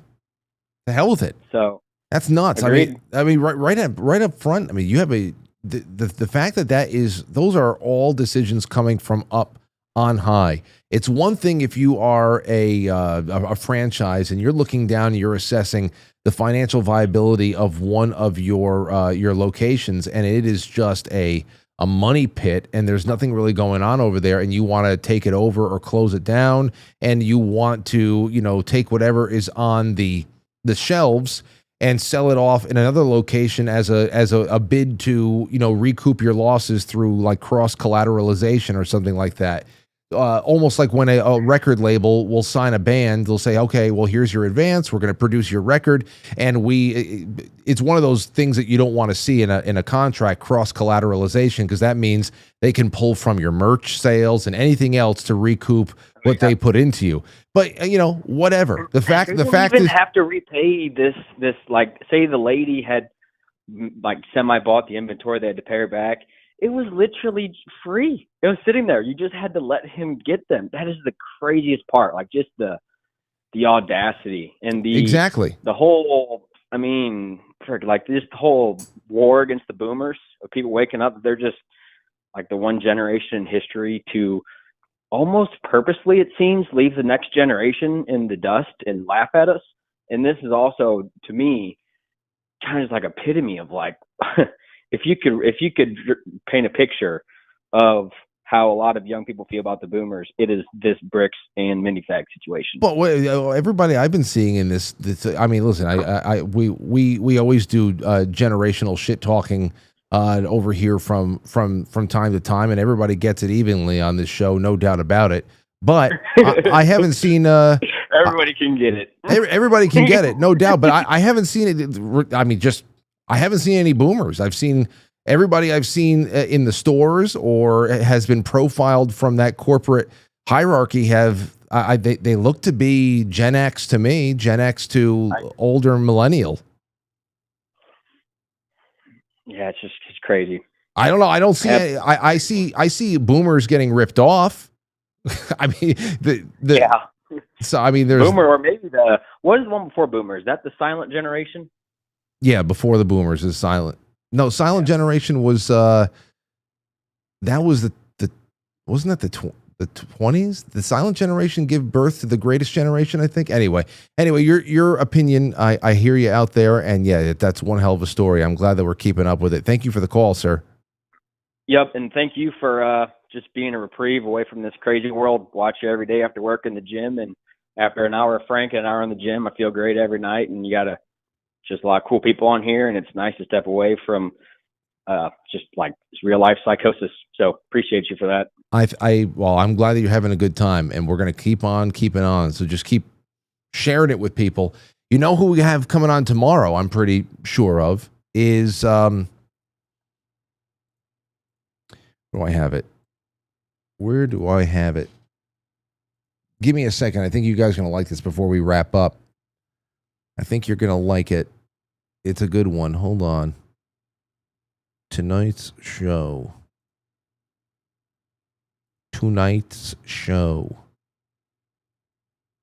Oh, yeah. Tomorrow we got Scott Dawson coming on the show. Totally forgot about that. I thought that was next week. So Scott Dawson, I think he's Ryan Dawson's brother. But Scott Dawson is coming on the show tomorrow to talk about the history of the Lost Colony. I can't wait to learn about this, and I'm excited to meet Scott and talk to him. So that'll be great. That'll be awesome, and I hope you guys enjoy it too. Let me see here. Revolution says, Rev says, you don't need new bumpers. You've got Christos and Chuck, Stove, and Rev. What more can you ever need? Quite frankly, yes, I know. Hey, those will get worked in there, but you know, it's good. It's good to have those slots filled, because that means that the show is becoming more self-sufficient, and we can do a lot more interesting things. Let me see here. But yeah, you're right. That is a top tier station ID, no doubt about it. Cigars and all. It was so great to hang out. Let's see. Let's take a call here. Myers? Yeah, this is Mariah Myers. Yep. Got you. Welcome, Mariah. Good to have you on. Well, thanks for taking my call. You all were talking about the boomers a little bit. No. I had just joined a debate about the boomers. I'm not a boomer generation myself. I'm right in between Generation X and Generation Millennial, and it got quite debated. I was talking to a generation Gen Z, and they're quite mad at generation like the baby boomers. Well, Gen Z and the boomers are very much alike. But here, hold on. We don't have time to crack open this can of worms. Do you have anything to say about dreams real quick before we end the show? Like dreams, personal dreams? Oh, okay. Well, thank you for the call. I have to move on. You obviously missed the show. I love the call. You got to call in again. I feel like this is the topic that's coming up, but I can't start a new show at 8:56. I can't do this. I don't want, and we're not going to start shitting on the boomers right now, because we have the best of the best boomers in this audience who are probably very much ashamed of all the shit that goes on, just like we are ashamed of our dregs, our respective generations' dregs. Oh man. Okay. You know what? 8:58. That's it. Good to have you all here tonight. This was a good one, and I appreciate you. Tomorrow we are going into a little bit of lost history, and hopefully in the second half we'll be able to open up the lines again and just do some straight up open lines, and who knows what else will come through. But I am not done. We're going to go over to the flip side right now, and we will be talking until the lights go out in about a half hour. So I hope that you can join me over there, ladies and gents. What I can say for now is, if you want to try Keto Brains, who is the sponsor of this show and who I am loving down tonight, thank you, ST, for teeing it up for me before. Get in touch with me, frank@quitefrankly.tv. I'll get you not only the Keto Brains, but I'll also get you the bone broth. And I think you should have the Keto Brains just on its own with some coffee, whatever. Use a second pack to mix with the bone broth on another day when you're breaking a fast or something like that. You're going to love it. It's good for your body. This has all been Jay Gulanello tested, approved long time ago, which is why I even tried it for the first time in 2023. So treat your body right. treat your mind right, and this is going to be something that's good for you to work into. It doesn't matter how old you are. Studying for college exams, or if you're just, want to get out into the garden, into your victory garden as a boomer. If you're a boomer who needs it. You're Gen X, if you're ripping people off at Bricks and Minifigs. If you're a Gen X fraudster at Bricks and Minifigs, a thief. A skeevy Gen X thief. A millennial loser. A Gen Z piece of shit. It's for all of you. Okay? So there you go. Thank you for everything. Have a good night. And until tomorrow, my friends, this was Quite Frankly, and it will be tomorrow. Good night. I'll catch you on the flip side. Yes. All right, everybody. Thank you so much. Quite Frankly is filmed before a live studio audience. And now, our super chatters, starting with a Jay Britz, and ST, D-Rod, Joe Martinez, and then all of our friends over there. Do we have, we have all of our friends over on Pill that we're going to get around to again. And Deansy just says, Ship, here's a little something for the Opossum Control Fund. Love you, buddy. Well, thank you, Deansy. And thank you, everybody else. Thank you. I'll see you on the other side. Go to patreon.com/Quite Frankly, or the Subscribe Star, and get into those station ID sponsorship tiers. I would love to start playing some of you guys on the breaks again. It would give me more reason to go on little tiny funny breaks. It makes me feel happy again to think about it. All right, until tomorrow, thank you for tonight.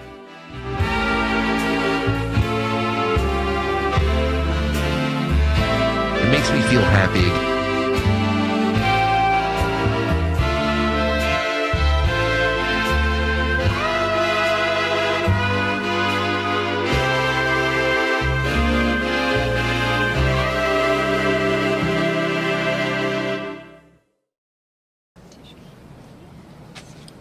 Chinaman goes to see the eye doctor. After the exam, the doctor says, I know why you're having trouble. The Chinaman says, why? Doctor says, you have a cataract. The Chinaman says, no, I have a Lincoln Continental. You don't get it? I get it. He drives a Lincoln. What?